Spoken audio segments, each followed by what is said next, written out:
드넓은 바다와 어깨를 나란히 하고 있는 양식장이 있다. 전체 양식 시장의 절반 정도를 차지할 만큼 국내에서 가장 인기가 많은 어종, 국민횟감이라 불리는 광어다.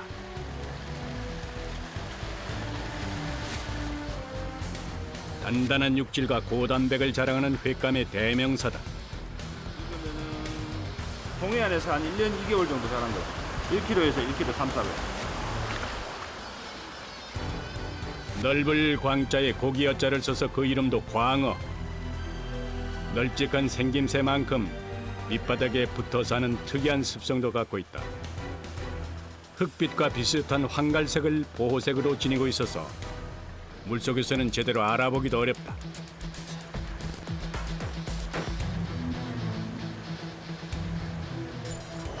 예전에는 70% 나오면 성공했다고 얘기하는데 요즘에는 절반 정도.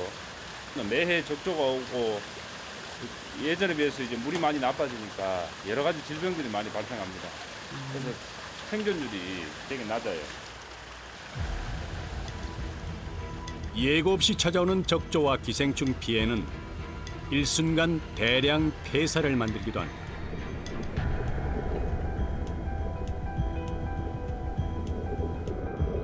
황폐해지는 바다 상황에 양식어민들은 한순간도 마음을 놓을 수가 없다.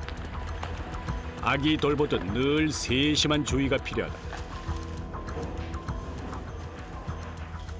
양식장 뒤편, 수조가 없는 이곳에서도 사람들이 분주하다.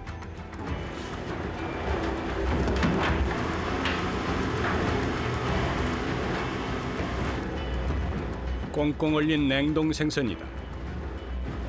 청어, 메가리, 뭐 연안에 잡히는 잡어, 아귀, 뭐 이면수, 우리 사람들이 다 먹을 수 있는 것들을 사서 사료로 사용하는 거죠. 생선의 성분을 뽑아 만든 배합 사료를 먹이는 곳도 있지만 이곳은 직접 갈아주는 생사료를 고집한다.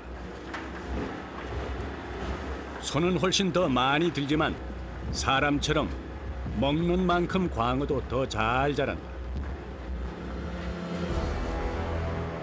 꽁꽁 언 생선 덩어리 하나의 무게만 20kg. 하루 수십 번씩 들고 나르는 것도 고되다.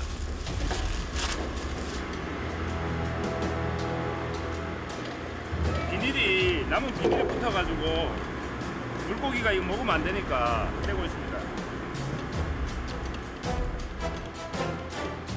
사람이 먹을 음식은 아니지만 정성은 그에 못지않다.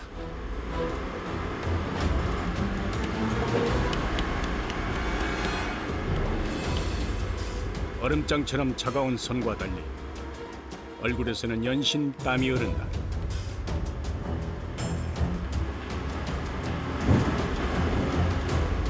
양식장 뒤편에는 이렇게 보이지 않는 땀이 묻어 있다. 사람 우선이 아니라 물고기가 우선이기 때문에 물고기 밥 먹는 게 중요해요. 저희는 밥을 안 먹어도 물고기 밥을 찾으러서 먹여야 되기 때문에 그렇습니다. 냉동 생선을 옮기고 비닐을 벗겨 다시 기계에 넣기까지 꼬박 1시간 반. 1등 횟감 광어는 먹이는 사료도 남다르다.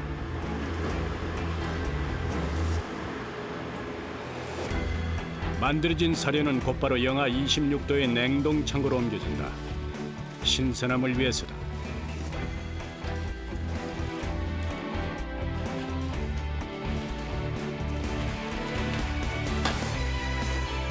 그러나 이렇게 산처럼 쌓인 사료도 며칠이면 동이 난다. 한 5톤 정도 됩니다. 5톤 정도면 며칠 먹일 수 있어요? 5톤이 한 4월 정도 됩니다.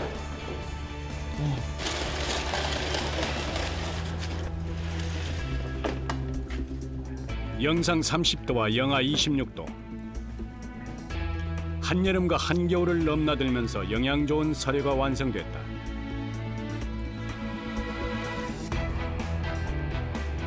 힘들어도 만들고 나면 곡간이 찬 것처럼 흐뭇하다.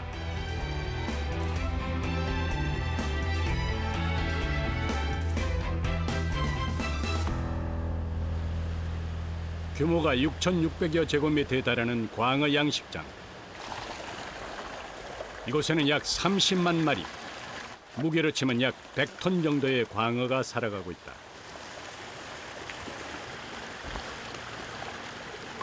웬만해선 납작 엎드려 있는 광어가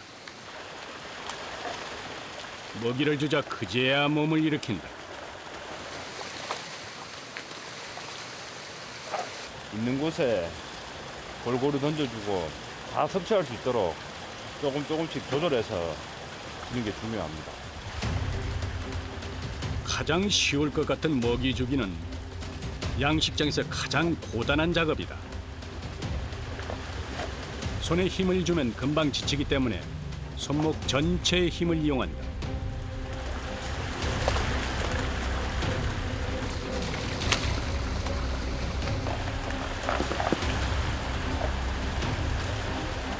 현재 지금 같으면 한 1,500 정도 공급합니다. 전체 우리 양식장에서. 사려주는 시간 얼마나 걸려요?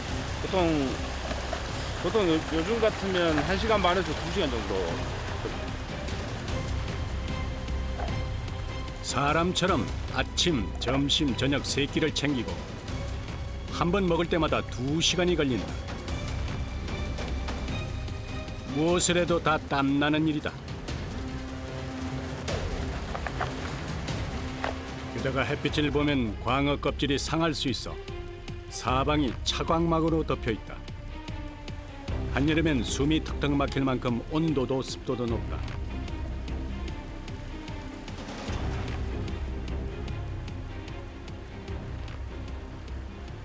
太阳마감이 조금 덥습니다.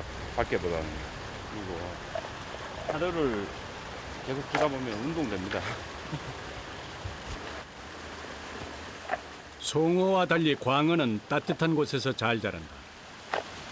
그래서 동해안에서는 광어 양식이 더욱 힘들다.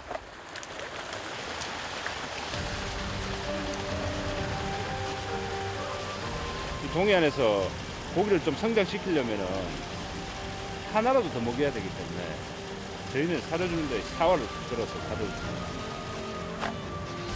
한국은 전 세계 광어 생산량의 90%를 차지할 만큼 광어 양식 종주국이다.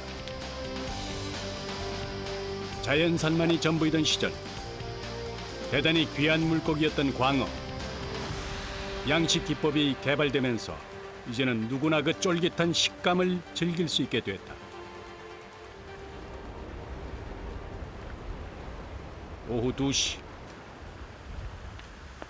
한 차례 밥을 주고 나면 다음 작업이 이어진다. 물에 들어가려고요. 물에 들어가려면 장비를 착용해야죠. 이곳에는 크고 작은 수조가 대략 80개에 달한다. 한눈에 봐도 몸집이 작아 보이는 이곳은 광어 치어를 키우는 곳이다. 광어는 점점 자랄수록 눈이 왼쪽으로 몰리게 된다. 한 달 됐습니다. 우리 종묘장에서 이제 여기 올 때 4, 5cm 되는 고기들이었는데 이제 한 달 됐죠. 1년 6개월에서 2년 정도 더 키워서 2kg, 3kg 만들어 수출합니다. 사람으로 치면 신생아를 지나서 이제 유아기 정도 되는 새끼 광어. 한 달 만에 10cm 정도로 약 2배가량 성장했다.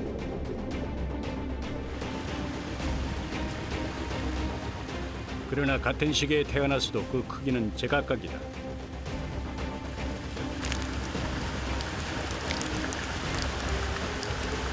개체 차이가 나요. 이렇게 선별하는 거죠. 몸집이 거의 2배 차이가 난다. 약한 놈을 잡아먹는다고. 그래가지고 어렸을 적에는 그렇게 선별을 자주 해주고 큰 놈들은 사료 굵기를 빨리 올려줘야 되니까 또 그만큼 빨리 크고 그럴 때는 선별을 해줘요. 오늘 작업은 크기가 약 15cm 정도 되는 광어를 골라내는 일이다. 이 역시 사람 손과 눈으로 해야 하는 수작업이다. 사람 손길을 기다리는 광어 치어는 12,000마리에 달한다.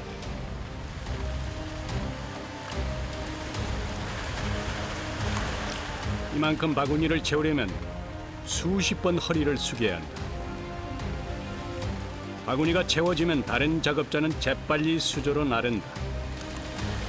물속에 들어가자마자 광어는 바닥부터 찾고 본다. 이렇게 바구니를 들고 뛰는 작업만 수십 번.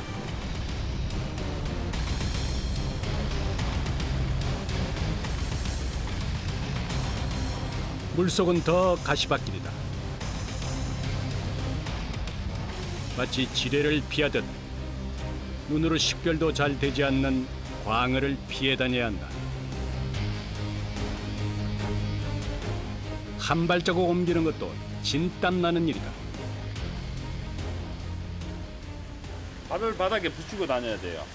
고기가 조금만 밟히면 얘네들은 결국에는 죽어요. 시간이 멈춘 듯 이곳의 시간은 느릿느릿 신중하게 흘러간다. 귀한 생선 광어를 다루려면 사람도 인내심이 있어야 한다.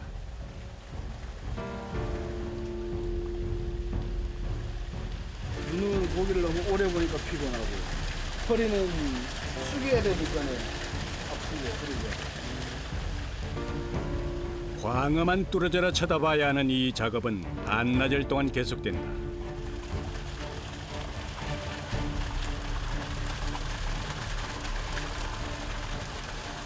잠을 자면 꿈속에서 물고기가 나옵니다. 눈을 감으면.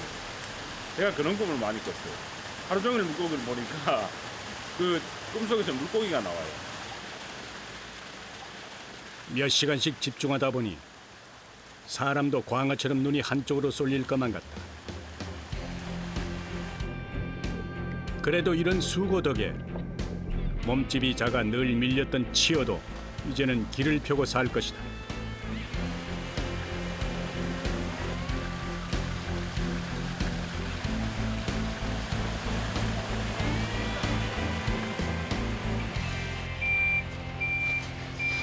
일 마무리가 무섭게 들어간 데가 양식장에 도착한다. 트럭이 올 때는 고기 출하가 있는 날이다.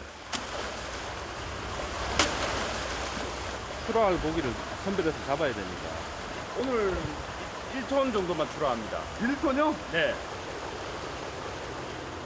1톤이면 광어가 대략 1,000마리에 달한다.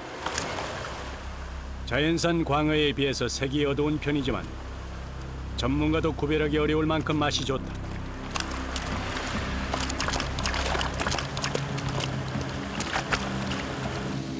손으로 만졌을 때 살이 두툼한 광어가 가장 상품 가치가 높다. 정확하게 개근을 해야 이제 그 금액 계산이 되기 때문에 그렇습니다. 6g의 치어가 1kg의 성어가 되기까지는 최소 1년 반의 노력이 필요하다. 힘은 들지만은 뭐 그래도 보람은 있지 않습니까? 1년 반 동안 고생해서 키웠으니까. 전국 각지의 횟집으로 배달될 광어는 풍성한 식탁으로 누군가의 행복까지 채워줄 것이다.